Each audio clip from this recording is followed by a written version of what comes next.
حالانکہ ایسے عظیم محقق کی نظر سے یہ بات چھوٹ نہیں سکتی. وہ ایک ذہنی کیفیت تھی، ایک پریشر تھا اور ماحول تھا جس میں مجبور ہو کر انہوں نے اس رنگ میں بات کو پیش کرنے کی کوشش کی، جس کی وجہ سے تھوڑے حقائق بدل گئے، بات تڑ مڑ گئی. اس میں ان لوگوں کی کوئی بدنیت ہی نہیں تھی، اس وقت کے مسائل کے اندر جو ممکن تھا انہوں نے کیا. لہٰذا مولانا مودودی بڑی اچھی بات کہتے ہیں سر سید کی اصلاحی تحریک کے حوالے سے. مولانا شبلی نعمانی بھی تو اسی کے ایک رکن تھے نا. تو وہ کہتے ہیں کہ وہ ایمرجنسی کا ٹائم تھا. اگر ایک جہاز ڈوبتا ہے تو اس جہاز کے سوار افراد کو بچانے کے لیے کوئی کچھ بھی کرتا ہے، کسی دوسرے جہاز سے مدد مانگ لیتا ہے، کوئی عارضی وہ لکڑی کا پھٹے لے کر بیڑا سا تیار کر لیتا ہے، کوئی کمر پر لاد کر لے آتا ہے، جو کچھ بھی وہ اس وقت کرتا ہے صحیح کرتا ہے. لیکن جب ایمرجنسی گزر جائے تو پھر حالات کو نارمل کرنا چاہیے. لہٰذا وہ ایمرجنسی تھی. پوری دنیا میں مسلمان غلام بنائے جا چکے تھے، مسلمانوں کی کوئی باقاعدہ حکومت موجود نہیں رہی تھی، اور جو ایک دو تھیں ان کی ہونے کی کوئی حیثیت نہیں تھی. تو لہٰذا ایسی صورت میں اس وقت مسلمان علماء سے جو بن پڑا انہوں نے کیا، جو سمجھ آئی کیا. کسی نے کہا کہ نہیں انہی کے ساتھ چلو، انہی کی تہذیب اختیار کر لو، دین اپنا رکھو، تہذیب ان کی اختیار کرو، تو کوئی بات نہیں، اسی میں فائدہ ہو جائے گا. کسی نے کہا کہ بھئی تعلیم حاصل کرو، علم سیکھو، تہذیب اپنی رکھو، اور جس حد تک ممکن ہو سکے اپنے آپ کو بچا کر رکھو. اور کسی نے انتہائی اسٹرکٹ رویہ اختیار کیا کہ نہیں جس نے انگریزی بولی وہ بھی کافر، جس نے پتلون پہنی وہ بھی کافر. تو انہوں نے کہا کہ ہر کسی کو جو اس وقت مناسب لگا اس نے کیا. ہر چیز میں کچھ فائدے ہوئے کچھ نقصان ہوئے. اب وہ ایمرجنسی کا زمانہ گزر گیا. اب سچائی کی بنیاد پر ہمیں دوبارہ اپنا جہاز بنا کر اپنا سفر شروع کرنا ہوگا.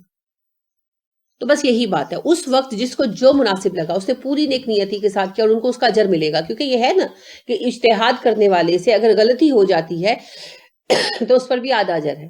تو جہاں غلطی ہوگی وہاں اللہ رب کریم ان پر رحم کریں گے. ان بزرگوں نے بہت محنت کی، بہت محنت کی. لیکن اس سے کچھ چینج آ گیا اردو میں تاریخ کے اعتبار سے، چیزوں کے اعتبار سے، جس نے ہمارے اندر عجیب کنفیوژن پھیلا دی.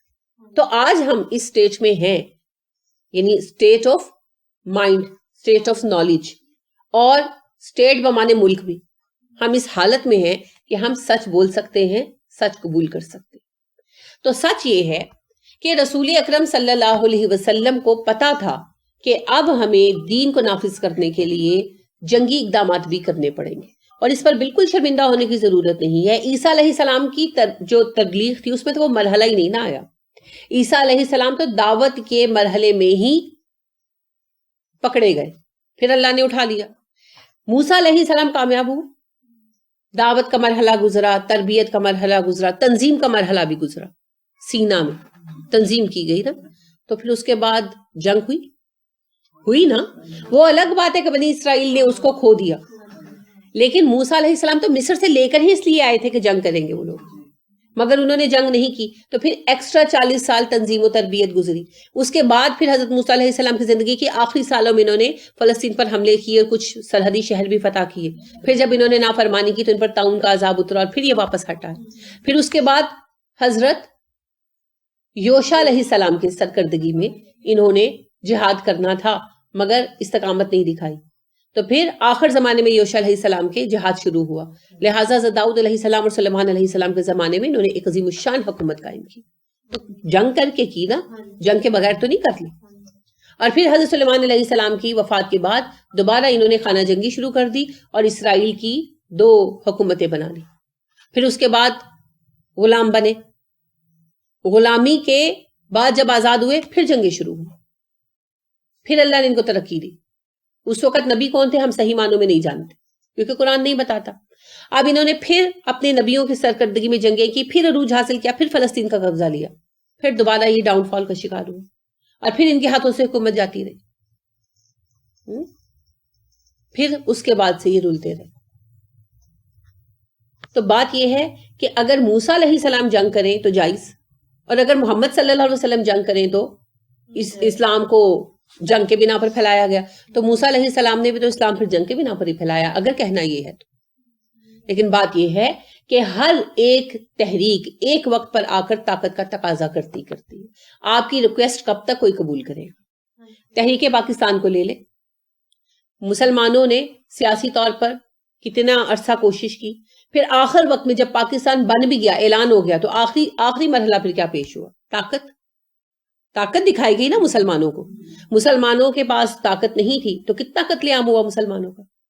اور یعنی یہ باقاعدہ تاریخی اعتبار سے بیانات ہیں جو آپ کسی بھی تحریک پاکستان کی کتاب میں دیکھ سکتے ہیں, مختلف فوجی افسران کی, مختلف سیاسی مدبرین کے, کہ پاکستان کی فوج جہاں پہنچ جاتی تھی, جن گاڑیوں کو پروٹیکٹ کرنے کے لیے فوج بھیجی جا سکتی تھی اور پہنچی, تو ان گاڑیوں کے پاس بھی نہیں پھٹکتے تھے اور دیکھتے ہی جتھے بھاگ جاتے تھے سکھوں کے. اور جب پاکستانی فوج ظاہر ہے اس وقت آدمی بہت کم تھی, برائے نام تھی, تو وہ سب جگہوں پر نہیں پہنچ سکتی تھی. تو جن گاڑیوں پر وہ نہیں پہنچ پاتی تھی ان میں جب گاڑیاں پہنچتی تھی تو لاشیں ہی لاشیں ملتی تھی. تو پھر آخر میں ہر دعوت و تبلیغ کی آخری انتہا کیا نکلتی ہے؟ طاقت کے ذریعے اپنی پروٹیکشن کرنا اور اپنے آپ کو منوانا. اور پاکستان بننے کے بعد کیا ہمیں فوج بنانی نہیں پڑی؟ ہم نے اپنے شوق سے بنائی. اگر فوج نہ ہوتی تو ہم ہوتے نہیں ہوتے. لہٰذا پاکستان کے وجود کے لیے فوج کی وہ اہمیت ہے جو ہماری زندگی کے لیے آکسیجن کی اہمیت ہے. ہم روٹی کے بغیر جی سکتے ہیں کچھ عرصہ, لیکن ہم آکسیجن کے بغیر چند لمحے نہیں جی سکتے.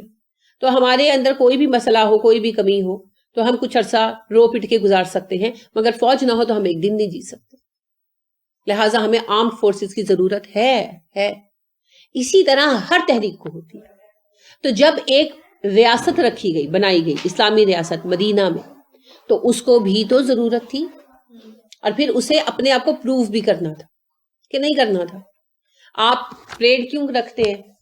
روز جب جھنڈا چڑھایا جاتا ہے صبح کے وقت تو پریڈ کر کے چڑھایا جاتا ہے, اور رات کو اتارا جاتا ہے تو پریڈ کر کے. کیوں یہ تماشا کرتے ہو بھائی؟ ضرورت کیا ہے؟ شان و شوکت دکھانے.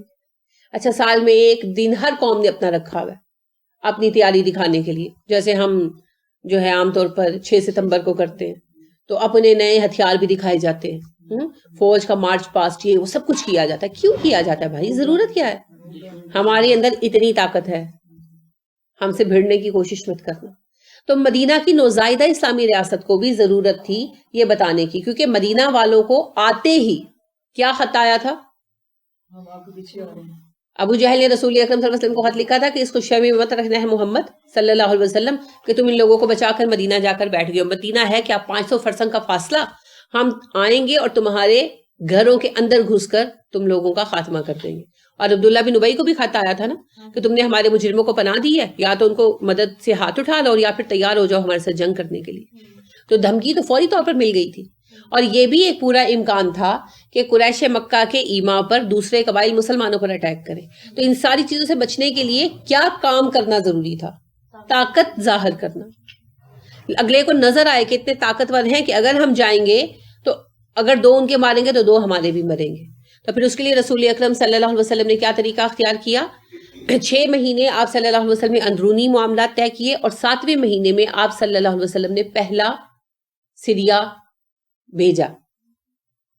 لہٰذا آپ صلی اللہ علیہ وسلم نے سارے عرصے میں ٹوٹل 8 جو ہے نا غزوات مرتب کیے, 8 مہمیں مرتب کی, جن میں سے ایک تو عبداللہ بن حضرمی والی ہے اور باقی 7 بچتی ہیں. ان میں سے 4 میں رسول اکرم صلی اللہ علیہ وسلم بنفس نفیس تشریف لے کر گئے. اس سے 2 مقاصد حاصل ہوئے. ایک تو آپ صلی اللہ علیہ وسلم کو پتا تھا کہ یمن اور شام جانے والی شاہراہوں پر سارا سال قریش کے قافلے جاتے رہتے, تو وہ قافلے جب گزرتے تھے سارا سال ان کی آمد و رفت رہتی تھی. ان راستوں پر آپ صلی اللہ علیہ وسلم اپنے سوار افراد کو بھیجتے تھے, ٹھیک ہے, اور آپ نے بار بار بھیجا. تو اس سے قریش کو کیا خطرہ محسوس ہوا؟ ہماری تجارتی شاہراہ کاٹ دی جائے گی.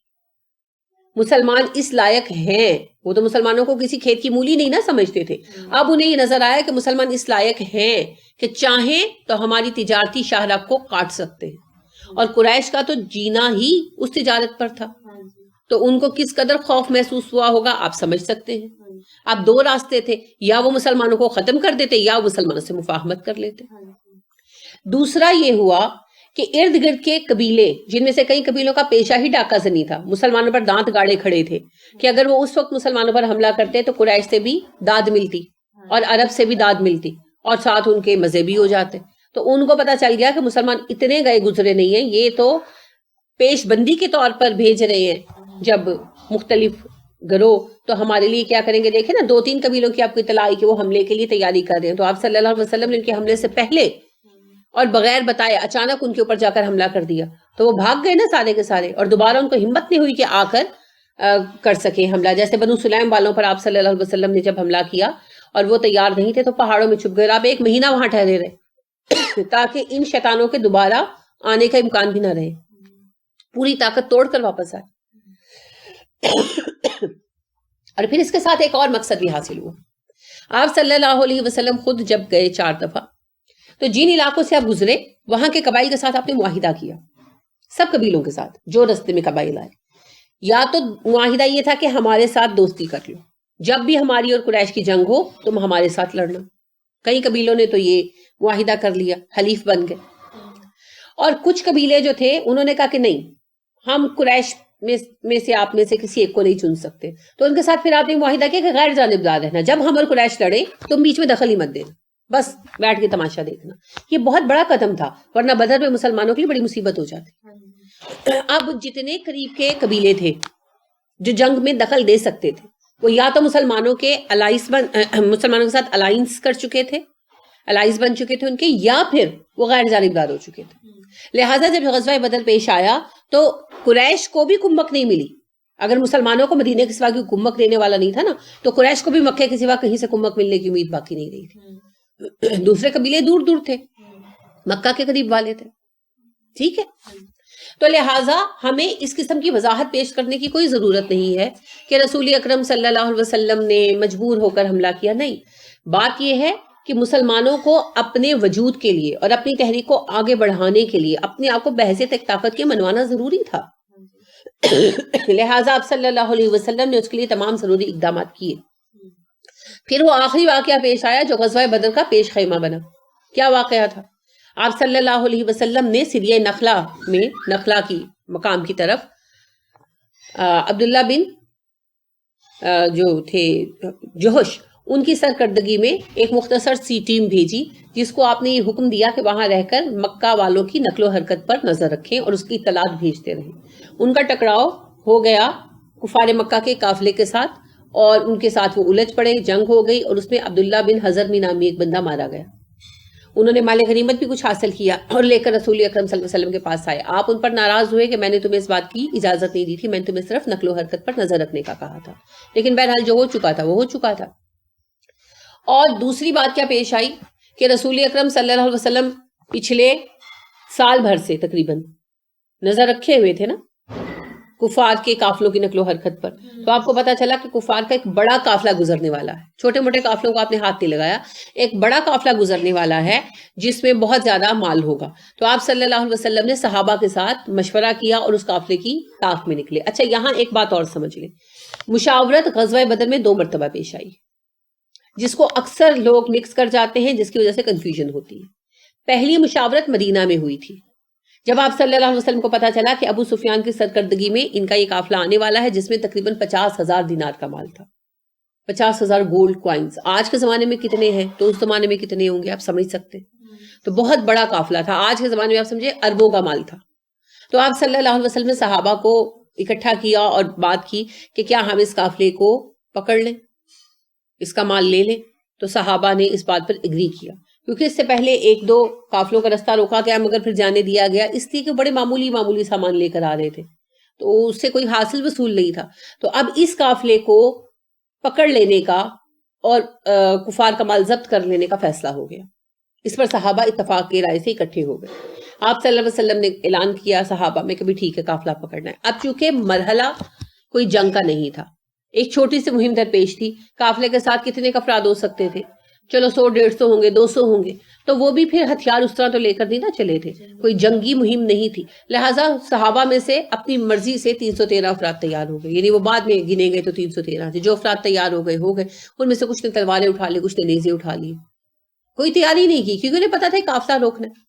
لہٰذا 313 افراد کا یہ قافلہ نکلا. 70 اونٹ تھے آپ کو پتا ہے, اور وہ آپس میں شیئر کر کے یہ لوگ سفر کر رہے تھے. تو اس طرح یہ لوگ بدر کی وادی میں پہنچے. اب عبداللہ بن حضرمی کی اطلاع پہنچی اور 1-2 دن کے وقفے سے ابو سفیان کا قاصد بھی پہنچا. رمزم نام تھا نا اس کا. ہوا یہ کہ ابو سفیان کو پتا تھا اب 1 سال سے نقل و حرکت ہو رہی تھی نا تجارتی شاہراہ پر, تو ابو سفیان کو یہ خطرہ تو پیش نظر تھا کہ مسلمان قافلہ لوٹ نہ لے, اور یہ قافلہ ان کا سال کے 2 بڑے قافلوں میں سے ایک تھا. اس کے لٹ جانے کا مطلب یہ تھا کہ قریش پورا سال تنگ دستی میں گزارے, لہٰذا ان کو اس کی بڑی فکر تھی ابو سفیان کو. تو ابو سفیان نے 2 کام کیے. ایک, اپنے قافلے کو جب بدر سے پہلے پڑاؤ پر ٹھہرایا تو بدر نہیں آئے, بلکہ خود پہلے رات کے وقت چادر اوڑھ کر بدر کے جس مقام پر قافلے رکتے تھے وہاں پر پہنچے, اور وہاں جو بندہ پانی وغیرہ کا انتظام کرتا تھا, سرائے قسم کی جگہ کا مالک تھا, اس سے سوال کیا کہ یہاں تم نے کوئی اجنبی بات دیکھی, کوئی عجیب چیز دیکھی؟ اس نے کہا کہ میں نے تو ایسا کچھ نہیں دیکھا. اس نے کہا اچھا کوئی اجنبی آدمی دیکھے ہوں؟ اس نے کہا اجنبی تو کوئی خاص نہیں, بس کل 2 آدمی آئے تھے, کچھ دیر رکے اور پھر چلے گئے. تو ابو سفیان نے کہا اچھا انہوں نے اونٹ کہاں روکے تھے؟ تو اس نے بتایا کہ جی یہاں روکے تھے. تو وہاں اونٹوں کی مینگنیاں تھیں, وہ اٹھا کر توڑی ابو سفیان نے, تو بیچ میں سے کھجور کی گٹھلی نکلی. تو ابو سفیان کہنے لگے واللہ یہ اہل مدینہ ہے. یہ اب ابو سفیان کی فراست تھی نا جو بعد میں اسلام کے کام آئی. تو ابو سفیان وہاں سے واپس ہوئے اور اپنے قافلے کے پاس پہنچے, اور اب 2 اقدامات کیے. ایک, اپنے قافلے کا رستہ بدل دیا, مگر ان کو یہ خطرہ تھا کہ مسلمانوں کو پتہ چل جائے کہ رستہ بدل دیا ہے تو وہ پیچھے سے آ کر پکڑ لیں اور اٹیک کر دیں. تو اس کی وجہ سے انہوں نے ایک مددگار کو بھی دوڑا دیا, زمزم نامی ایک بندے کو بطور قاصد مکہ بھیج دیا. خود انہوں نے بدر کا راستہ اختیار نہیں کیا, بلکہ ساحل سمندر کے ساتھ ساتھ چلتے ہوئے مکہ پہنچنے کا رستہ اپنایا. ٹھیک ہے, وہ رستہ لمبا تھا مگر مسلمانوں کو پتہ ہی نہیں چلا, اور وہ قافلہ ادھر سے نکل گیا. اب مسلمان بدر میں اس کے انتظار میں بیٹھے تھے, قافلہ ادھر سے نکل گیا. اب 1-2 دن کے وقفے سے پہلے عبداللہ بن حضرمی والے جیش کی اطلاع پہنچی کہ وہ چھوٹا قافلہ جو ہے وہ لوٹ لیا گیا. اس کے پاس سامان بہت تھوڑا تھا, لیکن بہرحال لوٹ لیا گیا, اور عبداللہ بن حضرمی قتل ہو گیا.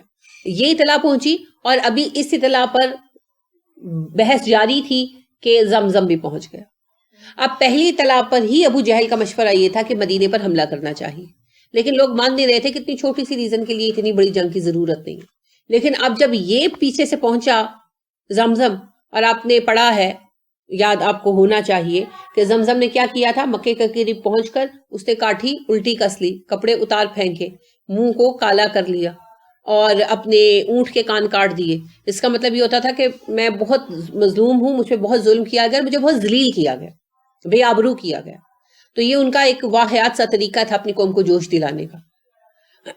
تو وہ اس حالت میں پہنچا, اور وہ سینہ پیٹتا جاتا تھا اور چیختا جاتا تھا لوگو تمہارا قافلہ, لوگو تمہارا قافلہ. تو وہ اشتعال میں آ گئے, ان کو اشتعال دلانے کا ہی یہ طریقہ تھا, تو اشتعال میں آ گئے. اور پہلے ہی بات چل رہی تھی, اب تو ابو جہل کو موقع مل گیا, تو اس موقع پر اس نے بڑا ایک غضبناک قسم کا لیکچر بھی دیا کہ میں نے تم لوگوں کو پہلے کہا تھا تو تم لوگ میری بات نہیں سن رہے تھے, دیکھا اس حد تک وہ پہنچ گئے, وغیرہ وغیرہ. اب لشکر تیار ہوا اور نکلا. ٹھیک ہے, تو یہ 2 وجوہات جو ہیں فوری طور پر بنی. اب ایک مشاورت جو ہو چکی تھی اس کے تحت مسلمان بدر آ چکے تھے, اور بدر کے ایک کنارے پر خیمہ زن تھے. اب اللہ رب کریم کی طرف سے وحی آئی, اور اللہ رب کریم نے کہا 2 گروہ ہیں کفار کے. ایک قافلہ جو نیچے کی طرف, اب نیچے کی طرف میں خود بخود اشارہ آ گیا ساحل سمندر کے ساتھ ساتھ, اور دوسرا لشکر جو اوپر کی طرف ہے, یعنی وہ مکہ کی طرف سے آ رہا. اب تم جس بھی گروہ کے بارے میں فیصلہ کرو گے وہ تمہاری مرضی ہے, اللہ ان میں سے ایک گروہ پر فتح تمہیں ضرور دے گا, اور تم چاہتے تو یہ ہو کہ شوکت کے بغیر والا گروہ تمہارے ہاتھ آئے, قافلہ, مگر اللہ کچھ اور چاہتا ہے. اللہ چاہتا ہے حق اور باطل کو واضح کرتا. تو اللہ نے فیصلہ مسلمانوں پہ چھوڑا اور اپنی مرضی بھی بتا دی. یہ ایک امتحان تھا کہ اللہ رب کریم نے کہا تم چاہتے ہو قافلہ پکڑو, میں چاہتا ہوں لشکر سے لڑو, اور یہ میرا وعدہ ہے تم سے کہ فتح تمہاری ہوگی. اب دیکھیں یہ ایک دفعہ آپ یہ بھی ذرا جو ہے موازنہ کریں کہ بنی اسرائیل بھی بے سر و سامان نکلے تھے نا, تو اللہ نے کہا تھا تم جنگ کرو فتح تمہاری ہوگی.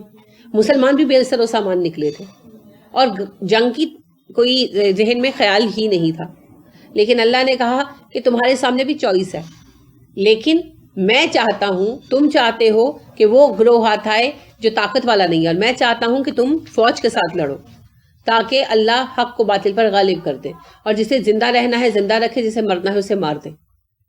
اور فیصلہ مسلمانوں میں چھوڑ دیا, حتمی حکم نہیں دیا تھا. اسی لیے رسول اکرم صلی اللہ علیہ وسلم نے وادی بدر کے قریب کا مقام ہے مقام صفرا, وہاں پر یہ وحی آئی اور وہاں پر یہ بات پتہ چلی وہاں پر رسول اکرم صلی اللہ علیہ وآلہ وسلم نے مقام صفرا پر بیٹھ کر دوسری مشاورت کی. ٹھیک ہے, ابھی آپ کو سین کلیئر ہو رہا ہے؟ وہاں پر آپ صلی اللہ علیہ وسلم نے دوسری مشاورت کی, اور وہاں آپ صلی اللہ علیہ وسلم نے سب سے یہ سوال کیا کہ 2 گروہ ہیں, ایک قافلہ ہے اور ایک لشکر ہے, اللہ ایک کو تمہارے ہاتھ میں ضرور دے گا, تو جنگ کے بارے میں اب تم کیا کہتے ہو؟ اب آپ صلی اللہ علیہ وسلم نے اپنی رضامندی بتا دی نا کہ میں چاہتا ہوں کہ لشکر سے جنگ کی جائے. تو آپ نے کہا تم کیا کہتے ہو؟ آپ نے یہ نہیں کہا کہ میں یہ چاہتا ہوں جنگ کی جائے, آپ کا یہ کہنا کہ تم جنگ کے بارے میں کیا کہتے ہو, اس بات کا اظہار تھا کہ آپ صلی اللہ علیہ وسلم چاہتے ہیں کہ لشکر کے ساتھ بھیڑا جائے. لہٰذا آپ کو پتا ہے کہ صحابہ نے جاں فدائی کا اور جان ساری کا اظہار کیا. 2 مرتبہ مہاجرین اٹھے. آپ صلی اللہ علیہ وسلم نے جب تیسری دفعہ بھی یہی سوال کیا تو پھر 7 کھڑے ہوئے. انہوں نے کہا اللہ کے نبی صلی اللہ علیہ وسلم, مجھے لگتا ہے کہ آپ کا سوال ہم انصار سے ہے. تو آپ صلی اللہ علیہ وسلم نے فرمایا کہ ہاں. پھر انہوں نے کہا کہ اللہ کے نبی صلی اللہ علیہ وسلم, ہم بنی اسرائیل نہیں ہیں کہ ہم کہیں تو اور تیرا خدا جا کے لڑ, ہم بیٹھے ہیں, ہم آپ کا ساتھ دیں گے, ہم آپ کے دائیں بائیں آگے پیچھے ہو کر لڑیں گے, آپ نے جو فیصلہ کرنا ہے کیجئے, ہم اس میں آپ کے ساتھ ہیں. اللہ کے فضل سے آپ ہم سے ایسا نظارہ دیکھیں گے جس سے آپ کی آنکھیں ٹھنڈی ہو جائیں گی. تب آپ صلی اللہ علیہ وسلم نے, آپ کا چہرہ جو ہے صحابہ کہتے ہیں بشاشت سے کھل گیا, یعنی خوشی سے کھل گیا. آپ نے اللہ کا شکر ادا کیا, اور پھر آپ صلی اللہ علیہ وسلم نے وہاں سے مقام صفرا سے پڑاؤ اٹھایا, اور پھر بدر میں اس مقام پر آ کر خیمے لگائے جہاں پر آپ صلی اللہ علیہ وسلم نے پہنچا تھا. خیمے لگانے میں محاورتاً کہہ رہی ہوں, خیمے لے کر ہی نہیں نکلے تھے, لہٰذا وہاں سے آ کر پھر آگے سفر کیا اور وہاں تک پہنچے. ادھر قریش کے فوج کو بھی اطلاع مل گئی تھی کہ قریش کا قافلہ بخیر و عافیت پہنچ گیا, چاہے تو پلٹ آئیں. تو ابو جہل نے کہا کہ اب پلٹنے کا کوئی مقصد نہیں ہے, ہم اتنی گرمی میں جل جل کر اس لیے نہیں آئے کہ خالی ہاتھ پلٹ جائیں, اب تو 2 ہاتھ ہوں گے. تو لہٰذا اللہ رب کریم نے ان کو آمنے سامنے کیا, اور پھر آپ کو پتا ہے کہ اللہ نے اپنے فضل سے مسلمانوں کو عظیم الشان کامیابی دی. اب اس کامیابی میں کچھ کمزوریاں بھی سامنے آئیں. وہ مسلمان ویسے تو یہ سارے کے سارے ہی صحیح العقیدہ مسلمان تھے, لیکن صحیح العقیدہ ہونے کے باوجود ایمان کے لیولز ہوتے ہیں نا. تو ایک تو وہ لوگ تھے مہاجرین و انصار دونوں میں, جن کو کوئی فکر نہیں تھی زندگی یا موت کی, فتح اور ناکامی کی, وہ تیار تھے اللہ کے فیصلے کے لیے. اور ایک گروہ وہ بھی تھا جو یہ سوچ رہا تھا انسانی فطرت کے مطابق کہ دین کے ساتھ محبت اپنی جگہ پر, لیکن یہ تو سراسر خودکشی ہے. یہ کیا کہ ہم خالی ہاتھ لڑنے جا رہے ہیں, اگر جنگ بھی کرنی ہے تو مدینے سے کمبک بلوائی جا سکتی ہے اور ہتھیار منگوائے جا سکتے ہیں, یہاں تو جیسے تیسے ہیں, ہم ویسے ہی اٹھ کر لڑنے جا رہے ہیں. تو ان افراد کے دل کی کیفیت پر بھی بات کی گئی, ٹھیک ہے, اور ان کو بتایا گیا. پھر یہ بھی واضح کر دیا گیا کہ بدر کی یہ فتح جو ہے یہ اللہ کی طرف سے مسلمانوں کے لیے انعام اور کفار کے لیے سزا ہے, اور یہ جنگ اصل میں اللہ رب کریم نے اس لیے جتوائی اور یہ ثابت کیا کہ اسلام افرادی قوت کا مرہون منت نہیں ہے. اللہ چاہے تو بغیر کسی کی مدد کے بھی اسلام کو غالب کر سکتا ہے. یہ تو مسلمانوں کے لیے اعزاز ہے کہ اللہ نے منتخب کر لیا اپنے دین کے لیے. پھر اس میں مال کے اعتبار سے مسلمانوں کے اندر کوئی خرابی پیدا نہ ہو, اس کو روکنے کے لیے غنیمت کے احکام بھی اترے. مسلمانوں کی فوج کو باقاعدہ ادارے کی حیثیت سے پیش کیا گیا, اس ادارے کے قواعد بھی پیش کیے گئے, اور اس طرح اسلامک فوج جو ہے, اسلامی جو فوج ہے وہ آرگنائز ہوئی. بے شک باقاعدہ اس نے ادارے کی شکل عمر فاروق رضی اللہ عنہ کے زمانے میں لی, مگر اس کی تنظیم تو رسول اکرم صلی اللہ علیہ وسلم نے کر دی تھی. ٹھیک ہے. پھر آپ یہ دیکھیے کہ مکہ میں جو دعوت کا کام چل رہا تھا اس میں اور مدینہ کی دعوت کے حالات میں فرق تھا. مکہ میں مسلمانوں کی جو جماعت اکٹھی ہو چکی تھی, ابھی اس کے صحیح امتحان کا کوئی موقع سامنے نہیں آیا تھا نا. انہوں نے صبر وغیرہ تو بہت کیا تھا, لیکن ابھی کوئی عملی امتحان نہیں ہوا تھا نا. عملی امتحان تو اب مدینے میں آ کر ہو رہا تھا, ہے نا. اور دوسرا ایک اہم بات یہ ہے کہ جو پیروکار تھے وہ منتشر تھے, اب مدینہ میں آ کر منظم ہو گئے تھے. پھر مرکز نہیں تھا, وہ مرکزیت بھی آ کر مل گئی تھی. اور جو سوسائٹی تھی, پریکٹیکل سوشل اسلامک کمیونٹی, وہ مکہ میں ممکن نہیں تھی, وہ مدینے میں آ کر ہی بننی تھی نا, وہ بھی بن گئی تھی. تو اب مسلمانوں کو پھر ہر طرح کے معاملے میں اخلاقی اصولوں کی تعلیم دی گئی، تو جنگ بھی تو اس میں شامل تھی کہ جنگ کے دوران میں مسلمانوں کا لائحہ عمل کیا ہوگا، مسلمان کس طرح جنگ کریں گے، جنگ کے دوران وہ کیا جائز رکھیں گے کیا نہیں رکھیں گے. کیونکہ یہ جو محاورہ ہے نا کہ everything is fair in love and war, یہ بالکل بیکار بات ہے. اسلام نے لو کے بھی رولز دے دیے ہیں اور وار کے بھی رولز دے دیے، تو لہٰذا وار کے رولز دینا بھی مقصود تھا. تو غزوہ بدر میں مسلمانوں کے خاص مدد حاصل ہوئی، غزوہ احد میں بھی حاصل ہوئی، مگر غزوہ احد میں مسلمانوں کے قدم جو اکھڑے اور جو غلطی سرزد ہوئی اس کے نتائج آئے، تو وہ پھر سارے نتائج سورہ توبہ میں ڈسکس کیے گئے. سورہ انفال میں بدر میں پیش آنے والی کمیاں، بدر کا سبب، بدر کے نتائج، ان سب پر بحث کی گئی. ٹھیک ہے، اور مال غنیمت بھی اس کا ایک موضوع. یہ وہ سارا پس منظر ہے جس میں جنگوں کا آغاز ہوا، اور واضح طور پر اللہ رب کریم نے بتا دیا کہ جب اسلام کو ضرورت ہوگی اللہ کے دین کی سربلندی کے لیے جنگ کی جائے گی. اور جیسا کہ میں نے پہلے بھی آپ سے کئی بار عرض کیا کہ اگر جمہوریت کے نفاذ کے لیے جنگ کی جا سکتی ہے تو اللہ کے دین کے نفاذ کے لیے جنگ نہ کرنا کہاں کیا ایک اصول ہے. یہ ساری باتیں یہاں پر ڈسکس کی گئی. یہ ہے وہ پس منظر جس میں یہ صورت اتری اور جس میں مسلمانوں کی جنگی حکمت عملیوں کا آغاز ہوا اور مسلمانوں نے ہتھیاروں کے ساتھ محاذ آرائی کا کام شروع کیا. ٹھیک ہے، یہ چیزیں کلیئر ہوئی ساری. یہ سارا پس منظر ذہن میں رکھ کر جب آپ سورہ انفال اور توبہ پڑھیں گے تبھی اس کی سمجھ بھی آئے گی، ورنہ پھر پوری طرح کلیئر نہیں ہو سکتا. تو یہ اللہ کی طرف سے فضل ہے کہ ہم نے ویسے بھی غزوہ بدر کو پڑھا ہے. ٹھیک ہے، تو آپ نے اس ویکینڈ پہ انشاءاللہ غزوہ بدر کو اچھی طرح سے گھر میں پڑھنا. بے شک آپ یاد نہ کریں، میں یہ نہیں کہہ رہی آپ اس کو یاد کر لیں، مگر اس کو اچھی طرح پڑھیں، اس کو سمجھیں. آپ کو بے شک یہ یاد نہ ہو کہ افراد کے نام یا تاریخیں وغیرہ، لیکن آپ کو واقعات کی ترتیب تو پتہ ہونی چاہیے، کیونکہ یہ چیز اب سورہ انفال میں بار بار زیر بحث آئے گی. تو اگر آپ کا اپنا ذہن کلیئر ہوگا تو پھر آپ کو سمجھ بھی صحیح آئے گی، اور اگر آپ کا ذہن کلیئر نہیں ہوگا تو آپ بار بار پریشان ہوتے رہیں گے. ٹھیک ہے، اب یہ تعارف یاد رہے گا. یہ انفال اور توبہ دونوں کا ہی تعارف ہے اور دونوں کا ہی مقصد ہے. اب انشاءاللہ ہم اس سیٹ کو جب پڑھ رہے ہیں تو اس میں دو موضوعات بار بار آئیں گے، بدر اور احد. ابھی صرف بدر، تو آپ نے بدر کے حالات کو یہ رحیق المختوم سے اچھی طرح سے پڑھنا ہے، اور اگر کوئی بات آپ کو سمجھ نہ آئے تو اس کو ڈسکس کرنا ہے، کیونکہ اب انفال میں آپ بار بار بدر ہی کے واقعات کو ریپیٹ کرتے رہیں گے، بار بار ریپیٹ کرتے رہیں گے. ٹھیک ہے، یہ سارا پس منظر ذہن میں رکھ کر سورہ انفال کے احکام پڑھیں گے ہم انشاءاللہ. اب کوئی سوال ہو آج کی اس تفصیلی بحث کے بارے میں تو آپ پھر ڈسکس کیجئے، کیونکہ یہ سارے مباحث جو ہے نا انفال کے، غزوہ بدر کے اسباب، غزوہ بدر کے نتائج، غزوہ بدر میں ہونے والی کمیاں اور کمزوریاں، غزوہ بدر میں مالی مسائل کا حل یعنی غنیمت کے احکام، سب کچھ یہی ہے.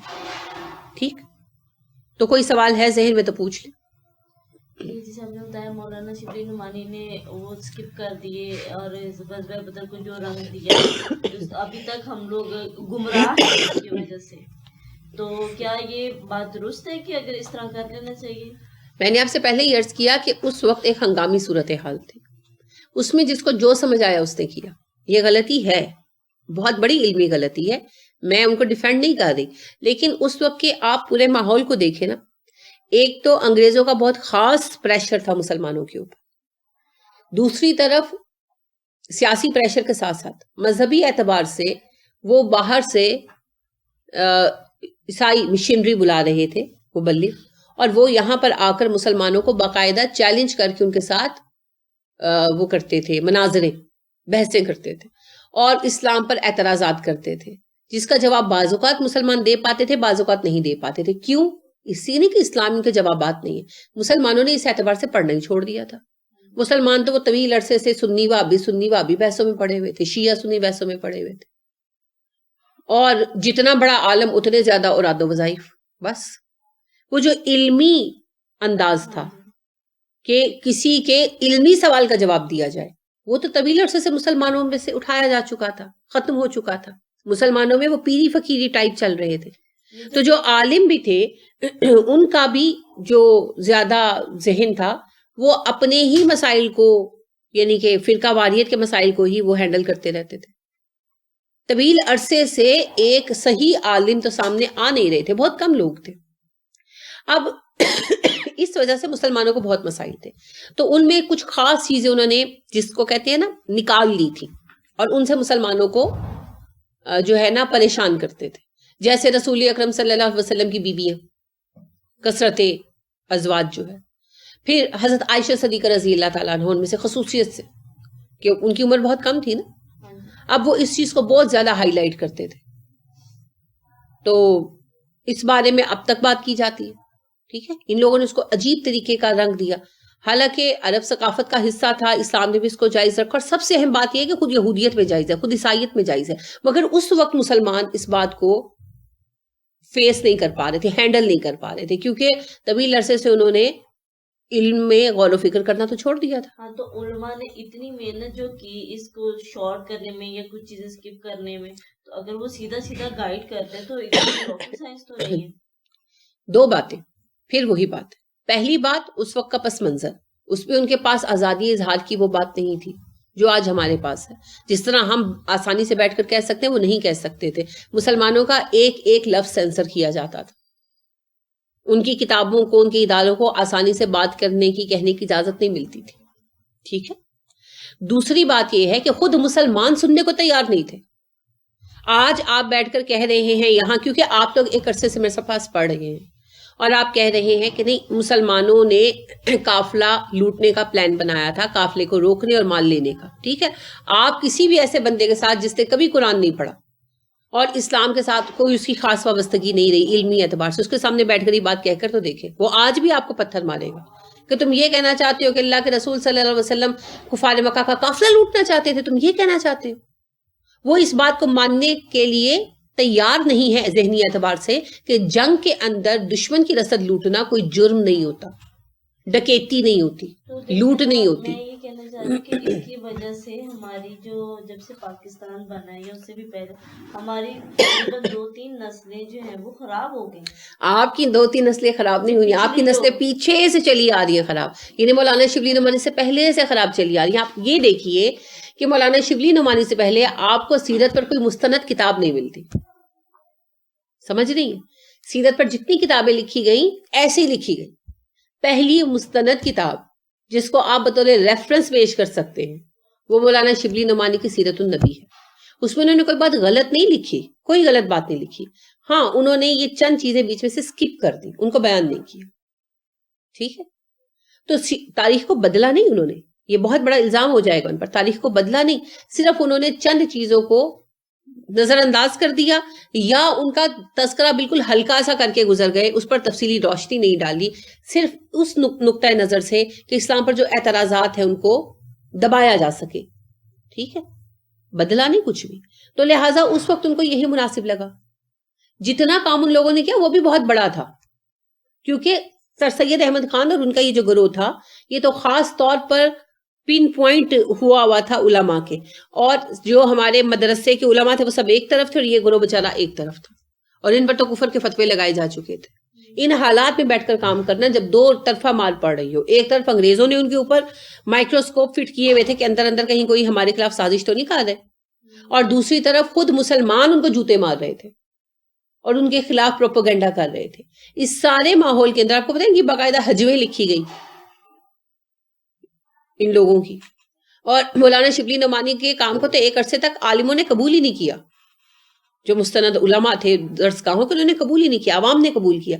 پھر بعد میں جا کر جب تھوڑا یہ ٹوٹا کریک ہوا جو ان کا تعصب تھا, تو پھر جا کر انہوں نے مولانا شبلی نعمانی کے کام کو قبول کیا. تو حالانکہ اردو میں اسلام کی تاریخ کو مستند انداز میں پیش کرنے والے وہ پہلے شخص ہیں, تو ان کے سامنے بہت سارے چیلنجز تھے. آج اس آسانی کے ماحول میں بیٹھ کر ہم یہ سب سوچ سکتے ہیں, مگر ان کے سامنے جو چیلنجز تھے وہ کیا تھے ہم ان کو صحیح طرح سمجھ بھی نہیں پا سکتے. سب سے بڑا مسئلہ یہ تھا کہ خود مسلمان ان کے دشمن تھے اور ان سے شدید نفرت کرتے تھے, اور ان کو انگریزوں کا پٹھو کہتے تھے, کیونکہ انگریزوں نے جب یہاں کے مقامی افراد کو مختلف چیزوں میں وہ کی نا, سبسڈیز دیتے ہیں کہ بھئی ہندوؤں کے مذہبی امور کے لیے اتنا پیسہ مختص کیا, تو مسلمانوں کے لیے بھی کرنا تھا نا, کیا. اب مسلمانوں میں کام ہی کوئی نہیں کر رہا تھا آگے بڑھ کر, نہ وہ انگریزوں کی مدد قبول کر رہے تھے, دیتے بھی تھے تو انکار کر دیتے تھے. اب انگریزوں نے گورنمنٹ ہماری لی تھی نا, ہمارے علاقے پر رول کر رہے تھے, ہمارا پیسہ تھا, تو کیا اس کو واپس کرنے کا کوئی جواز تھا؟ نہیں تھا. انگریز کوئی اپنی پاکٹ سے تھوڑی دے رہے تھے, ہماری زمین سے پیدا ہونے والی ہر چیز سے جو انکم آ رہی تھی اس کا ایک بہت تھوڑا سا حصہ وہ ہم لوگوں کو واپس لوٹا رہے تھے. تو ہندوؤں نے تو اس کو خوشی خوشی قبول کر لیا. اب مسلمانوں کے مدارس وغیرہ انکار کر دیتے تھے, لیکن سر سید احمد خان نے بالکل صحیح کیا, انہوں نے وہ مدد جو حکومت دے رہی تھی اقلیتوں کو وہ قبول کی, کیوں نہ کرتے, تو انہوں نے اس کو قبول کیا. تو اس کی بنا پر وہ کہتے تھے یہ تو انگریزوں کے پٹھو ہیں. اس کے علاوہ انہوں نے جب مختلف ادارے وغیرہ قائم کیے تو انگریزوں نے اپنی نیک نامی وغیرہ کے لیے یا مسلمانوں کے اندر اپنے لیے اچھا جذبہ پیدا کرنے کے لیے چیریٹی بھی کی ان کے ساتھ, ان کو پیسے وغیرہ فنڈ بھی کیے. تو اس فنڈنگ کی وجہ سے بھی ان کے بارے میں بہت برے نظریات پائے جاتے تھے. پھر اس کے علاوہ جب بھی کوئی سرکاری سیمینار وغیرہ ہوتا تھا تو لازم ہوتا ہے نا کہ اس میں سب گروہ شامل ہوں, ان کے نمائندے شامل ہوں. تو اب مسلمان تو جاتے ہی نہیں تھے, ان میں پھر لے دے کر سر سید کی گروہ کے افراد بچتے تھے تحریک اصلاح کے, تو وہی جاتے تھے, تو وہی چہرے نظر آتے تھے. وہ پھر کہتے تھے دیکھو ان کے ٹاؤٹ ہیں, اسی لیے تو ان کو بلاتے ہیں, حالانکہ بلاتے وہ سب کو تھے, آتا کوئی نہیں تھا. ہم کیوں جائیں؟ False ego. تو ان کے لیے بہت سارے محاذ تھے جن پر وہ بیچارے لڑ رہے تھے. لہٰذا اس وقت یقینی طور پر علمی غلطیاں ہوں, جیسے سر سید احمد خان کی غلطیوں میں ایک بڑی غلطی کو ایجوکیشن کو رواج دینا تھا مسلمانوں میں. قدرتی طور پر جب کوئی نیا کام کریں گے غلطیاں ہوں گی. لہٰذا مولانا شبلی سے بھی کچھ غلطیاں ہوئیں, لیکن ایک بات یاد رکھیں, انہوں نے بدلا نہیں. یہ لفظ دوبارہ کبھی مت کہیے گا. شبلی نعمانی نے تاریخ کو بالکل صحیح انداز میں پیش کیا, لیکن اس وقت کے بیک گراؤنڈ میں انہوں نے کچھ واقعات کو بیان نہیں کیا, یا کچھ واقعات کو ہلکا سا مجملاً بیان کر کے گزر گئے. حالات کو دیکھتے مصلحت پسندانہ انداز انہوں نے اپنایا. جرأت کرتے تو بہت اچھی بات تھی, مگر اس وقت شاید ان کے لیے موقع ہی نہیں تھا, شاید ان کے لیے حالات ہی نہیں تھے. ٹھیک, یہی بات میں آپ کو کہہ رہی ہوں کہ آج بھی جو لوگ بالکل ریجڈ قسم کی سوچ رکھتے ہیں نا, وہ اس بات کو بہت مائنڈ کریں گے جب آپ ان کے سامنے بیان کریں.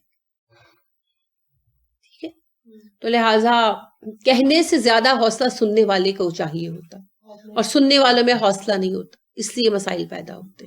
جی, آپ نے مدرسہ میں یہی صحابہ کرام کے بارے میں بتاتے اتنا ہی کہا تھا کہ پہلے ان کا پیشہ ڈاکہ زنی تھا. بالکل, تو بس وہیں سے مسئلہ کھڑا ہو گیا کہ انہوں نے ایک مدرسہ بنایا ہے سمینا نے, تو وہاں انہوں نے ایک قاری اور ان کی بیوی کو رکھا ہوا تھا, پے بھی کرتے تھے اور پڑھاتے تھے بچوں کو. تو انہوں نے کہا کہ وہاں ہفتہ وار درس رکھنا ہے, تو میں ان کے ہمراہ گئی. تو فرسٹ ٹائم تھا, تو باتوں میں قرآن کی بات ہو رہی تھی کہ قرآن سے تبدیلی آئے گی.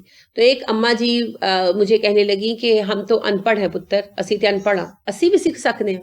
تو میں نے کہا کہ اماں جی جو صحابہ تھے وہ کون سے پڑھے ہوئے تھے, انہوں نے کون سی ڈگریاں لی ہوئی تھی, وہ بھی ان پڑھ تھے. اور میں نے کہا اب دیکھیں ان میں سے کئی قبیلے ایسے تھے جن کا پیشہ ڈاکہ زنی تھا. ان میں جب بچہ پیدا ہوتا تھا تو ان کو شراب کی گھٹی دی جاتی تھی, تو لہٰذا شراب پینا ایسے تھا جیسے کوئی گھر میں آتا تھا بوتل پلاتے ہیں یا چائے پلاتے ہیں, تو سب شراب پیتے تھے. اور دوستیاں لگانا ایسے تھا جیسے مغرب کے معاشرے میں ہے کہ ہر کسی کی گرل فرینڈ ہے, بوائے فرینڈ ہے, اس کو برا نہیں سمجھا جاتا. تو اس ماحول کے اندر جب قرآن آیا تو وہ صحابہ کتنے عظیم شخصیات بن کر ابھرے. تو جب ان کو قرآن چینج کرے گا اور کر سکتا ہے تو ہمیں کیوں نہیں کر سکتا. تو اس بات کو انہوں نے کہا کہ جی صحابہ کرام کی شان میں گستاخی کی ہے اور ان کو برا بلا کہا ہے. یعنی ان لوگوں نے نہیں کہا, وہ جو مدرسے کی قاریہ تھی نا, انہوں نے کہا کہ جی صحابہ کو گالیاں دی ہیں اور ان کو برا بلا کہا ہے, انا للہ و انا الیہ راجعون. تو یہ دیکھیں کہ آج کے دور میں جب ہر چیز اتنی واضح اتنی صاف ہے, بات پروف کرنا اتنا مشکل ہے, تو اس دور میں تو بہت جہالت تھی. وہ مسلمانوں کی جہالت کی پیک کا دور تھا. بات یہاں تک ختم نہ ہوئی, یعنی اس پر باقاعدہ جنگ ہی ہوئی. بالکل بات بہت بڑی, بہت مسئلہ ہوا. تو کہنے کا مطلب یہ ہے کہ ان کے سامنے بہت بڑے بڑے مسائل تھے, اس کے اندر انہوں نے جتنا ان سے ممکن ہو سکا کام کیا. تو یہاں تک کہ اکبر الہ آبادی صاحب جو تھے نا بہت مخالف بھی رہے ان کے, تو بعد میں پھر انہوں نے ان کے کام کو تسلیم کیا سر سید کا. تو وہ بڑا مذاق کرتے ہوتے تھے کہ برگد کے مولوی کا کیا پوچھتے ہو کیا ہے, انگلش کی ڈکشنری کا عربی میں ترجمہ ہے. برگد کا مولوی سر سید کو کہتے تھے کہ وہ جیسے برگد کے نیچے وہ بیٹھ جاتے ہیں نا پنڈت وغیرہ ان کے رشی منی, تو وہ اس طرح تنزن کہا کرتے تھے. تو کافی ان کے اس بارے میں اشعار ہیں, کیجئے برگد سے ہجرت مجھ سے خرچہ لیجئے, اب مجھے صحیح یاد بھی نہیں ہے, پھر آخر میں ان کا یعنی شعر ان کا تھا، یعنی بدل گیا ان کا نقطہ نظر، رزلٹس نظر آتے ہیں کام کے نا، تو کہنے لگے کہ ہماری باتیں ہی باتیں ہیں، سید کام کرتا ہے، نہ پوچھو فرق کیا ہے کہنے والے کرنے والے میں. تو بالکل جو بندہ پہل کام کر رہا ہوتا ہے کوئی بھی کام، اس میں غلطیاں ہوتی ہیں، بہت ساری غلطیاں ہوتی ہیں، لیکن بہرحال کام کرنا، اس میں غلطی کرنا کام نہ کرنے سے اور غلطی سے بچنے سے بہتر ہے. انہوں نے کام کیا، اس میں غلطیاں کی، آج ہم ان سے بہتر بنیادوں پر کام کرنے کے اہل ہو سکے ہیں کہ ہم دیکھتے ہیں اچھا انہوں نے کام کیا تو اس میں یہ خامیاں تھیں، ہم ان سے بہتر کر سکتے ہیں. آپ دیکھیں پہلی واشنگ مشین میں کئی خامیاں ہوں گی نا، پھر دوسری بنی، تیسری بنی، اس بہتر سے بہتر ماڈل آتا گیا. اگر پہلی واشنگ مشین نہ بنتی تو آج کی بھی نہ بن سکتی. بالکل اسی طرح سے ہے، انہوں نے پہل کام کیا، اس میں کئی غلطیاں ہوئیں، اس کے بعد والوں نے ان سے بہتر کام کیا. اور میرا خیال ہے کہ ہماری جنریشن بہت بہترین انداز میں کام کر رہی ہے. اس کا سبب یہ نہیں کہ ہمیں کوئی عقل سلیم عطا کی گئی ہے، اس کا سبب یہ ہے کہ ہم اپنے پہلو کی غلطیوں سے سیکھنے کے اہل ہیں. تو credit goes to the first people. ٹھیک ہے، تو اللہ رب کریم ان کے درجے بلند فرمائے، ان کی غلطیوں سے درگزر کرے اور ہمیں توفیق دے کہ ہم بہترین انداز میں کام کر سکیں. ٹھیک ہو گیا؟ اور کوئی بات؟ سبحانک اللہم و بحمدک ونشہد ان لا الہ الا انت ونستغفرک ونتوب الیک. السلام علیکم ورحمۃ اللہ وبرکاتہ.